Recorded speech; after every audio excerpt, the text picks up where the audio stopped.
Juro por Guaycaipuro y los pueblos indígenas. Juro por Pedro Camejo, el negro primero, y José Leonardo Chirinos. Juro por Bolívar, por Sucre, por Urdaneta, por Manuel Azaña. Juro por la memoria eterna de nuestro amado jefe y comandante Hugo Chávez.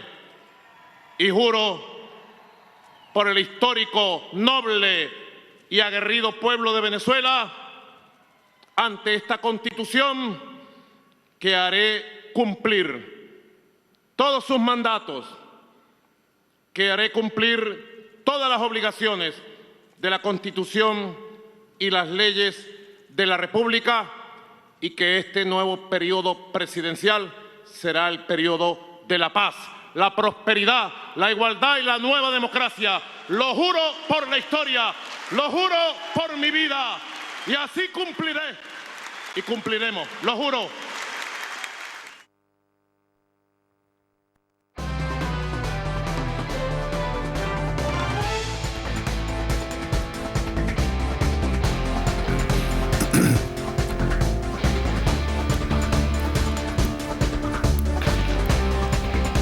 Lo habíamos adelantado, se acaban de conocer los primeros comunicados, en este caso de la Cancillería Argentina. La República Argentina, indica este comunicado, reafirma su firme compromiso con la defensa de la democracia, el respeto a los derechos humanos y el Estado de Derecho, pilares fundamentales para la convivencia pacífica entre las naciones y la dignidad humana. En este contexto, Argentina reitera su reconocimiento al señor Edmundo González Urrutia como el legítimo presidente electo de la República Bolivariana de Venezuela, en representación de la voluntad soberana del pueblo venezolano, expresada de manera inequívoca en las urnas. Atención con este párrafo.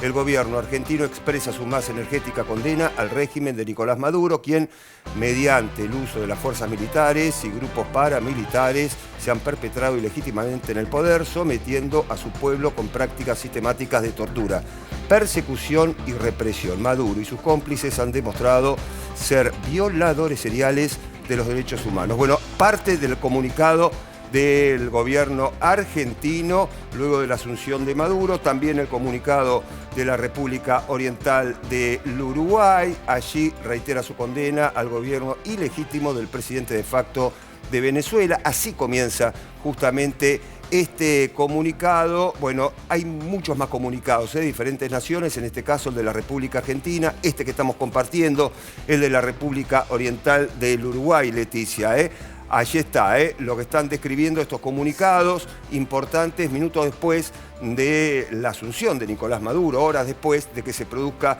justamente la asunción. Sí, recordemos que los gobiernos de la región justamente vienen cuestionando desde el 28 de julio pasado, incluso gobiernos como el de Lula da Silva en Brasil, Gabriel Boric, retiró directamente a su embajador, e incluso Gustavo Petro de Colombia, digamos. Se da en ese contexto, y en el caso de la Argentina, recordemos que Edmundo González Urrutia estuvo en el país, incluso iniciando, digamos, su gira por la región, acá en Buenos Aires, el fin de semana pasado. Bien, se lo habíamos adelantado.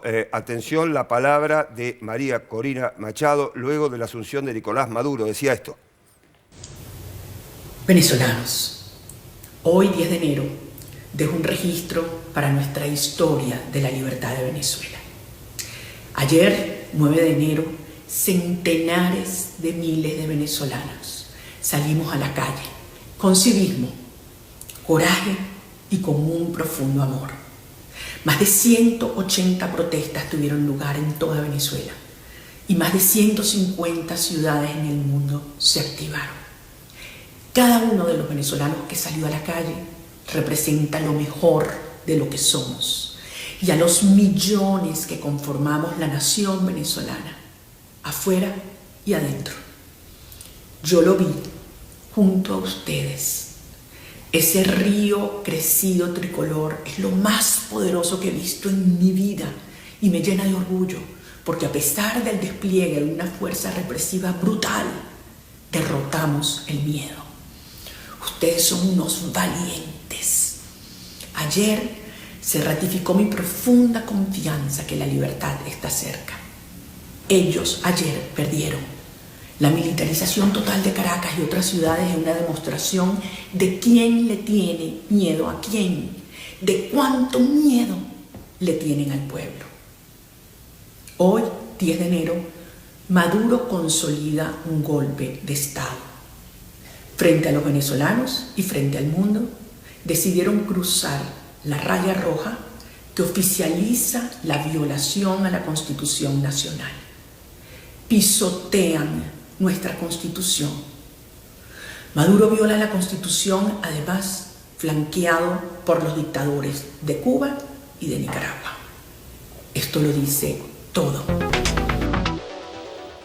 A ver, ya mismo le vamos a estar contando en esta edición especial de Televisión Pública Noticias Internacional cómo se llega a este 10 de enero de 2025. Leticia, comenzamos, si te parece, con la cronología. Bueno, 28 de julio, elecciones presidenciales. Sí, el día que podemos decir del último tiempo, ¿no? Que empezaron estos cuestionamientos. 2 días después, el 30 de julio, González Urrutia se refugia en la Embajada de Países Bajos. Bien, 20 de agosto, María Corina Machado pasa a la clandestinidad. Sí, ¿por qué? Porque habían empezado las protestas justamente que empezaban a pedir las actas, porque recordemos que a las pocas horas Maduro dice que ganó, pero nunca presenta las actas, comienzan las protestas y comienzan las detenciones, Pablo, los videos incluso que hemos mostrado acá. Y un gobierno que no negaba, de hecho, que había detenido al menos a 2.000 personas, de hecho, quería justamente también mostrarlo, generando temor de salir a las calles.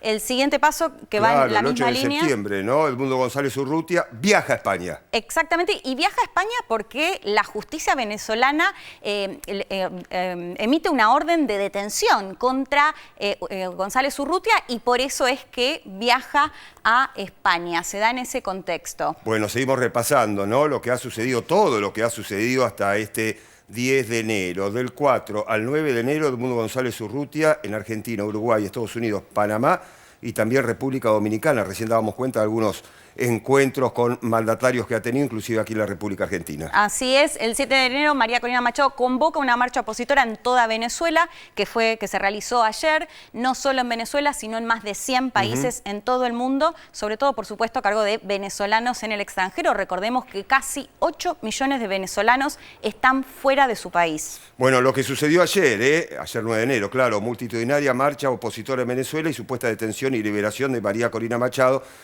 No quedó muy claro realmente qué fue lo que sucedió, ¿no? Exactamente, ella lo explica, después creo que vamos a compartir un poco, pero hace apenas unos minutos. Y hoy, Pablo, que lo veníamos contando, el día D, porque es el día que la Constitución venezolana marca que es el día donde debe asumir el presidente electo, que bueno, hemos visto que hoy juró Nicolás Maduro en el marco de estas denuncias de fraude. Se lo habíamos anticipado, tenemos 2 invitados muy especiales para esta edición. Comenzamos con el primero de ellos, la ficha de nuestro invitado, primer invitado, Félix Taylor. A ver. Nuestro primer invitado en el día de hoy es Gabriel Puricelli. Él es sociólogo, docente de la especialización en estudios contemporáneos de América y Europa de la Facultad de Ciencias Sociales de la UBA, coordinador del programa de política internacional del Laboratorio de Políticas Públicas y además colaborador de medios gráficos nacionales e internacionales. Bien, saludamos a Gabriel, bienvenido, un placer como siempre. Buenas tardes. Bueno, en algunas líneas, o pocas líneas, el panorama, obviamente ya nos metemos en el análisis de lo que está pasando ahora.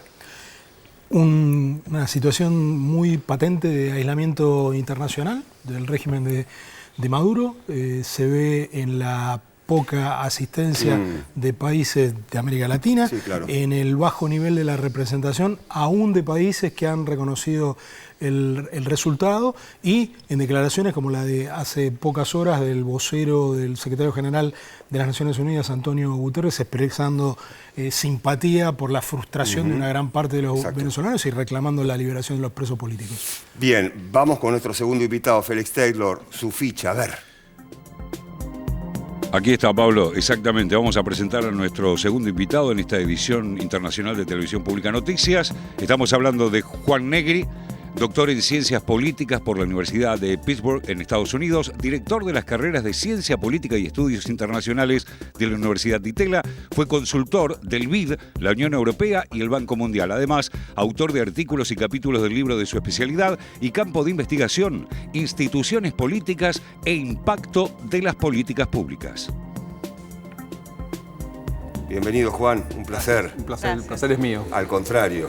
Bueno, tu primera visión de lo que está pasando, a ver. Bueno, obviamente suscribo lo que decía Gabriel, pero además me parece que también queda muy patente el carácter autoritario del régimen, ¿no? Es decir, después de las elecciones de julio ya venía, antes de esto, ¿no? Un deterioro muy claro de la democracia en Venezuela, pero la evidencia del fraude es tan abismal que ya casi no quedan excusas. Esto explica, creo, que el aislamiento del que hablaba Gabriel.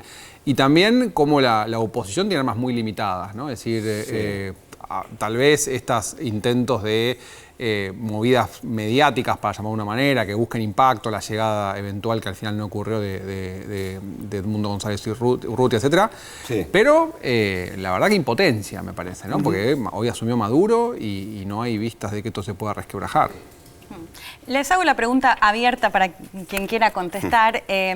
Pensaba un poco, siempre se habla de las Fuerzas Armadas, ¿no? Que si las Fuerzas Armadas continúan apoyando a Maduro, no va a pasar nada. A mi modo de ver, y esto es lo que quiero preguntarles, me parece que esta elección fue distinta a las anteriores, ¿no? En las anteriores quizás se denunciaba más las inhabilitaciones políticas, un montón de cuestiones con la institucionalidad, pero el Centro Carter, por ejemplo, las verificaba, más allá de un montón de cuestionamientos en torno a esto. En este caso fue completamente distinta esta situación, de hecho, al nivel que Maduro nunca las presentó. ¿Encuentran esa diferencia o alguna diferencia con lo que ha pasado ya anteriormente? Por un lado, digamos, y por otro esto, ¿qué puede pasar o dónde poner el foco, si es las Fuerzas Armadas o en dónde, ¿no? ¿Qué mirar? Porque el aislamiento me parece que en este caso, que sea de lo regional, los afecta de otra manera. Bueno, esta es la tercera elección a la que se presentó Maduro como candidato. Y las tres elecciones nos permiten ver un poco el derrotero del régimen. La primera elección es una elección donde por muy poquitos puntos, creo recordar que era menos de un punto de diferencia, derrota a Enrique Capriles. A principios de diciembre, la Corte Interamericana de Derechos Humanos dijo que a Capriles no se le había permitido hacer campaña en condiciones de justicia y libertad.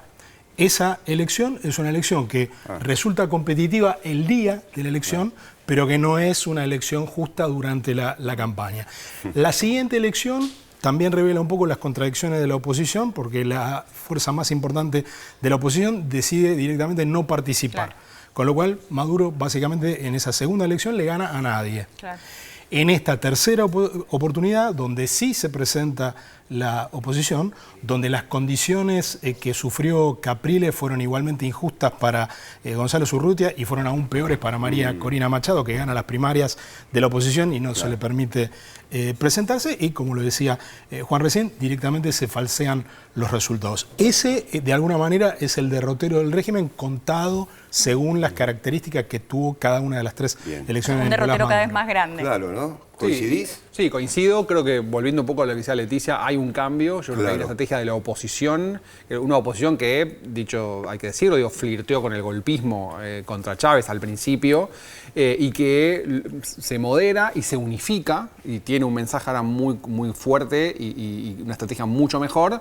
Y volviendo también a ese punto, yo creo que claramente, es decir, mientras las Fuerzas Armadas sigan apoyando al régimen, es difícil pensar en un resquebrajamiento, a menos que en alguna instancia, que no ocurrió, afortunadamente, un baño de sangre, los militares digan, bueno, yo acá no reprimo más, como pasó en Rumania, digamos, ¿no? o Alemania Oriental. Yo veo pocas posibilidades de un cambio en este momento. Bueno, ayer generó mucha repercusión, Leticia, bueno, Gabriel, Juan, las declaraciones de María Corina Machado, supuestamente luego de la detención. Después su comando dijo, sí, fue detenida, secuestrada, la obligaron a grabar un video. Hoy Corina Machado, de mucha tensión, de muchísima tensión, totalmente. Hoy, hace pocas horas, María Corina Machado explicó lo que sucedió ayer. Lo vemos, vamos. Estoy bien, estoy segura. Hoy es 9 de enero. Salimos de una concentración maravillosa. Me persiguieron. Se me cayó mi cartera. La carterita azul donde tenía mis pertenencias. Me cayó en la calle. Y ya estoy bien, a salvo. Y Venezuela será libre. Bueno, esto fue ayer. Exacto, esto Pablo, fue ayer, esto fue en esos minutos Tal donde cual. en plena marcha, cuando ella se retira, desde su equipo anuncian que la interceptaron, pero que no sabían qué había pasado, ¿no? Empiezan a comunicar los medios que la habían secuestrado, tal cual. y aparece este video que después ella misma dice, bueno, voy a explicar después qué fue efectivamente lo que pasó, que lo hace hoy. Claro, y lo compartimos. A ver, ¿qué explica? Ahora quiero hablarles sobre lo que me ocurrió ayer, porque sé que muchos están preocupados. Quiero compartirles los hechos y cuál es mi interpretación de los mismos. Al salir de la enorme concentración en Chacao, muchos ciudadanos me rodearon y me acompañaron hasta que me monté en una moto que me iba a sacar. 2 otras motos me acompañaban. A la altura del Liceo Gustavo Herrera nos trataron de interceptar varias motos con efectivos armados de la Policía Nacional Bolivariana. Tenían armas largas afuera. Pudimos avanzar y a la altura del distribuidor Altamira escuché varios disparos. Las motos de la Policía Nacional Bolivariana nos interceptaron. Un funcionario me preguntó mi nombre para confirmar que se trataba de mí. Inmediatamente, por detrás, fui brusca y fuertemente arrancada de la moto y me montaron en otra, en el medio de 2 hombres. Así son ellos. Atacan a una mujer por la espalda. En el trayecto escuché repetir un par de veces que se dirigían a Boleica. Después de llegar cerca de esa zona, repentinamente se pararon y me dijeron que tenían la orden de que me fuera. Para poder hacerlo me pidieron que grabara un video como una fe de vida. Me tomó varias horas poder alejarme de la zona y resguardarme nuevamente. Fue entonces cuando me enteré que el conductor de una de las motos que me acompañaba a la salida de la manifestación le habían herido en una pierna de bala cuando los efectivos de la Policía Nacional Bolivariana nos dispararon. También se lo llevaron preso. Bueno, allí Leticia, la explicación hoy de Corina Machado de lo sucedido ayer. Sí, le hicieron grabar un video, ¿no? Sí, que eso es lo que habían dicho, básicamente para dar ahí, para mostrar que estaba bien y que después la liberaron, así que eso fue al menos la versión de parte de ella, ¿no? Porque el gobierno venezolano lo niega totalmente, dice niega que... inclusive la detención, el secuestro, y dice, no, el video lo grabó ella, nadie le impuso grabar nada porque nunca fue detenida. Exactamente, desde el gobierno, por supuesto, la negación total. Es un tema, ¿no? Con las preguntas, Pablo, si te parece, totalmente. Porque quiero saber que, a ver, me parece que la noticia más fresca, Pablo, porque estábamos esperando a lo largo de todas estas horas, es la llegada de Edmundo González Urrutia a Venezuela, que finalmente, bueno, en el mismo video Machado confirma que no va a llegar. ¿Qué pasa con esto? ¿Genera un poco de desilusión? ¿Creían que esto no iba a suceder, que era difícil que Urrutia, con una orden de detención, pueda llegar a Venezuela? ¿Cómo lo analizan? Yo lo veo como la constatación por parte de la oposición de que ya no había mucho para hacer, es decir, creo que un gesto, era llegar a Venezuela, un gesto arriesgado, porque como decías vos, tiene un pedido de captura, y creo que jugaban una especie de movilización donde quedara muy patente que el pueblo apoyaba al candidato, a González Urrutia. Me parece que frente, insisto, a la constatación de que bueno, no hay mucho para hacer, los costos empiezan a ser mucho más altos que los beneficios, ¿no? A ver, Gabriel, ¿no había mucho más para hacer? Bueno, probablemente no, porque el régimen se muestra muy decidido a aplicar cuanta represión sea necesaria. González Urrutia era un diplomático retirado antes de heredar la candidatura de María Corina Machado. No parece dar el perfil de la persona que pudiera tomar un riesgo como al que se sometía llegando al aeropuerto de Maiquetía en Caracas y quedando seguramente detenido de inmediato, una situación que él trató de evitar, lo decían antes en la presentación, cuando se refugió en la Embajada de Países Bajos y luego viajó a España. De alguna manera es otro síntoma de lo que decía Juan antes respecto de los recursos limitados que tiene la oposición para enfrentar a un régimen que se mantiene todavía sólido, porque mientras funcionen estas 3 patas de la represión, de la unidad de las Fuerzas Armadas en el respaldo al régimen y de como lo indicaron las propias actas que presentó la elección, un 30% de la población, que aún siendo una minoría, es una minoría muy importante que respalda al gobierno, mientras ese trípode se sostenga, la oposición se enfrenta a una estrategia de muy largo plazo si decide mantenerse como lo viene haciendo en la vía pacífica. A ver, Juan, Gabriel, el protagonismo de los países de la comunidad internacional, en su mayoría repudiando, lo veíamos recién comunicados, ¿no? La asunción de Maduro, apoyando a González Urrutia. ¿Qué poder tiene justamente esa comunidad internacional, que es mucha, que repudia la asunción de Maduro y a su vez apoya a Urrutia? ¿Qué poder está teniendo? Yo creo que también es bastante limitado, es decir, simbólicamente es importante y puede haber sanciones, puede haber embargos, ese tipo de cosas, pero para producir un cambio de régimen me parece que se necesita un movimiento de adentro que no, como decíamos un poco recién, no tiene pinta de que fuera a ocurrir. No tan lejos de Venezuela está Cuba, que viene resistiendo, digamos, capeando ese temporal. Es decir, las dictaduras pueden durar mucho, Corea del Norte, etc. Entonces, yo lo que veo es un régimen aislado, que aún así tiene algunos socios estratégicos geopolíticos a nivel mundial importantes, aislado en la región, que ahora se va a enfrentar a un Estados Unidos mucho más duro, un Estados Unidos que viene con Marco Rubio, además, ¿no? Un halcón que además le interesa a América Latina, pero que tiene espacio y oxígeno, digo, la va a pasar mal posiblemente, pero para resistir. Gabriel. Sí, yo subrayo una de las cosas que mencionaba Juan.